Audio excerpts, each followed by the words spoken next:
In gospel music, few names are as iconic or as influential as Donnie McClurkin. His powerful voice and heartfelt performances have touched countless lives, making him a beloved figure in the world of faith and music. For decades, his voice has inspired millions, both as a celebrated singer and as a respected pastor in New York. His songs have become anthems of hope, and his sermons have guided many through difficult times. But on January 2, 2026, a lawsuit brought shocking allegations against him, sending ripples of disbelief through the faith community and beyond.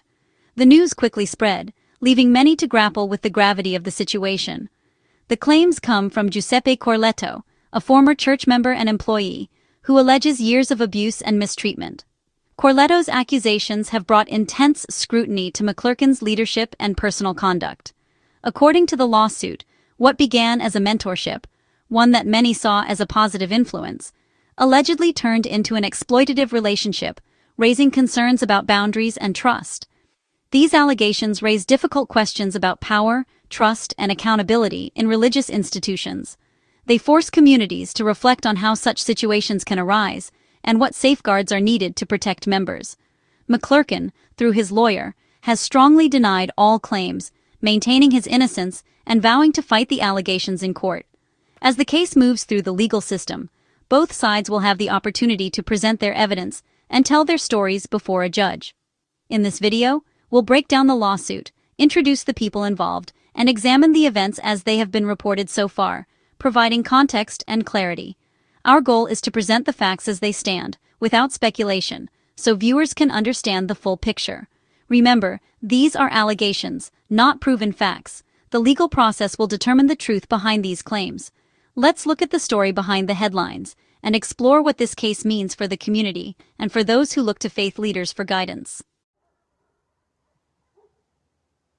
Donnie McClurkin is a Grammy-winning gospel singer and pastor, known for his powerful voice and heartfelt performances that have touched millions.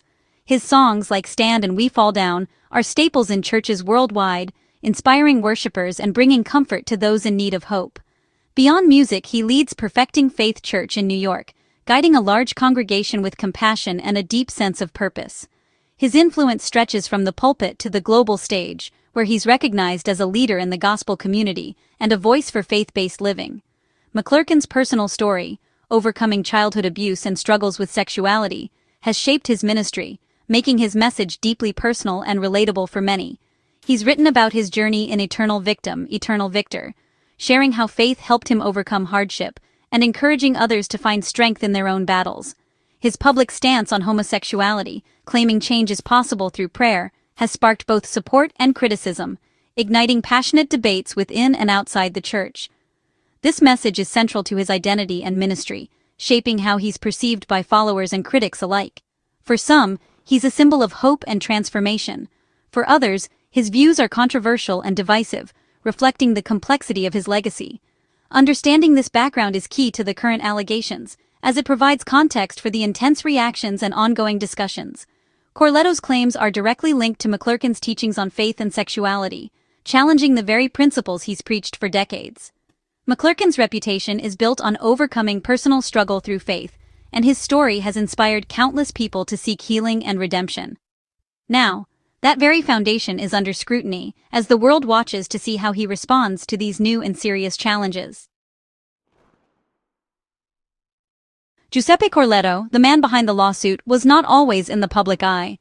For years he lived a quiet life, far removed from controversy or attention.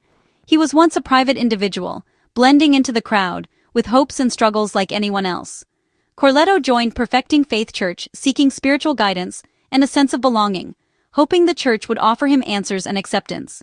There, he found a mentor in Donnie McClurkin, a figure he admired and trusted deeply. Inspired by McClurkin's story of faith and redemption, Corletto hoped for help reconciling his own faith and sexuality, a struggle that had weighed on him for years. He soon became McClurkin's personal assistant, working closely with the pastor on a daily basis, handling both spiritual and practical matters. This role gave him unique access to the pastor's private and professional life, placing him in a position of trust and responsibility. But it also created a significant power imbalance, with Corletto dependent on McClurkin for guidance, employment, and spiritual support. The lawsuit claims this dynamic left Corletto vulnerable to exploitation, unable to speak out or seek help without risking everything. Today, Corletto is no longer part of the church community. He is trying to rebuild his life, facing the challenges of starting over while carrying the weight of his experiences. He says his relationship with religion is now complicated, marked by both pain and a lingering hope for healing. By filing this lawsuit, Corletto has stepped into the public eye, challenging a powerful figure and risking public scrutiny. His legal action is based on New York City's Gender-Motivated Violence Protection Law, a statute designed to protect victims of gender-based violence and discrimination. This law allowed him to file a civil claim for events he says happened years ago, giving him a chance to seek justice and accountability. Corletto's story is now at the center of a high-profile legal battle, drawing attention from both the media and the public. The outcome could have far-reaching implications, not just for Corletto and McClurkin, but for others who may be watching and waiting for justice.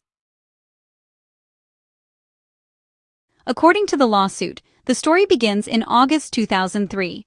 Corletto, then 21, reached out to McClurkin after reading his book about overcoming homosexuality. McClurkin allegedly offered mentorship, promising spiritual guidance. The lawsuit describes this as grooming, a process where trust is built to create vulnerability. Corletto believed he was receiving help, but the power imbalance was immense. The relationship, built on spiritual counseling, allegedly became manipulative. Instead of genuine support, Corletto claims McClurkin exploited his trust. The promise of deliverance kept Corletto engaged and hopeful. The lawsuit argues the relationship was unhealthy from the start. It was allegedly designed to give McClurkin control over a vulnerable young man. This dynamic is central to Corletto's allegations.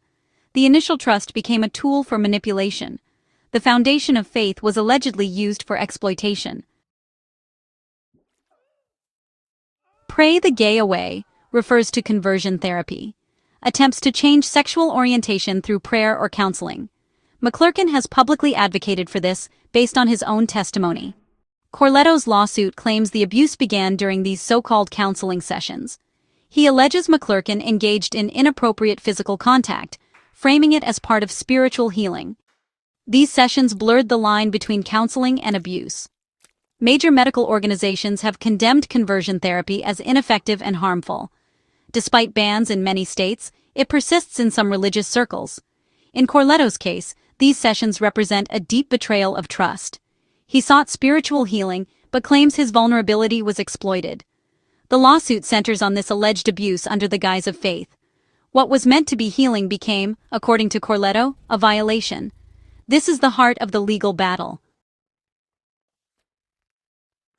Corletto's lawsuit alleges a pattern of abuse spanning from 2007 to 2015. What began as inappropriate contact during counseling escalated, he claims, to more serious acts. The alleged abuse occurred not just at church, but also in hotels while traveling. As McClurkin's assistant, Corletto's isolation and vulnerability increased. Even after resigning from the church, Corletto alleges McClurkin pursued and assaulted him. A 2013 email, cited in the lawsuit, allegedly contains an apology from McClurkin, calling himself a desperate, dirty old man. Corletto sees this as an admission of guilt. The email could be a key piece of evidence in court. The last alleged incident occurred in 2015. The lawsuit paints a picture of sustained abuse and manipulation. These claims, if proven, would have serious consequences. The case hinges on the credibility of these allegations. Corletto claims he tried to get help from within the church. He says he confided in several staff members about the alleged abuse. According to the lawsuit, his pleas were ignored and no action was taken. This alleged inaction is a critical part of the complaint. It suggests the church failed to protect a vulnerable member. Reporting abuse in a close-knit religious community is incredibly difficult. Leaders are often seen as spiritual parents, making accusations feel like attacks on the community itself. Loyalty to the leader can outweigh the duty to protect the vulnerable. Corletto says he was left isolated and unsupported. This pattern is seen in many cases of institutional abuse. The lawsuit alleges the system protected the leader, not the victim. This adds another layer of betrayal to Corletto's story. In response, Donnie McClurkin has issued a firm denial through his attorney.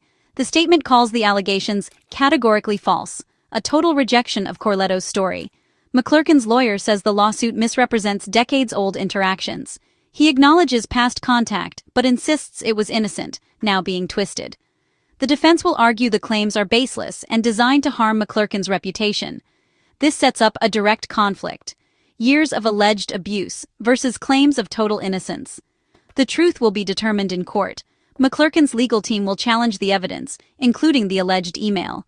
They may argue Corletto has ulterior motives or is misremembering events.